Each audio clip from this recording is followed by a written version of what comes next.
கிட்ட அத்தனை பழி வாங்க கூடாது. எனக்கு பழி வாங்குற வெறி அண்ணனுக்கு வேண்டாம்ப்பா. அண்ணன் சீக்கிரமாவே வெளியில வந்துருவாப்பா, கவலைப்படாதீங்க.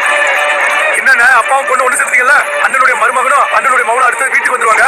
நீ வடிச்சு கொட்டு, நம்ம மகன் ஜெயில கழித்திருக்கோம். உண்மை தெரியாம ஏதாவது பேசுறேன் நல்லா இருக்காது சொல்லு.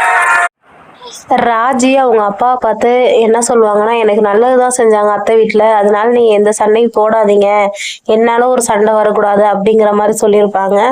உடனே அப்பா அண்ணன் சீக்கிரம் வெளியே வந்துடுவான் அப்படிங்கிற மாதிரி சொல்லிட்டு போயிருப்பாங்க. அதை தப்பா புரிஞ்சுக்கிட்ட ராஜியோட சித்தப்பா வீட்டுக்கு வந்து பிரச்சனை பண்ணுவாரு. எப்படி உங்க மருமகனும் உங்க பொண்ணும் வீட்டுக்கு வருவாங்க, வந்து சமைச்சு போடுங்க அப்படிங்கிற மாதிரி சொல்லி பேசிடுவாரு. இதை தெரிஞ்சுக்கிட்ட பாண்டியன், ஏமா அப்படி எல்லாம் பண்ண, அவங்கதான் உன்னை வேண்டாங்கிறாங்களா, நீ ஏன் அவங்க கிட்ட போய் பேசுற அப்படிங்கிற மாதிரி சொல்லுவாரு.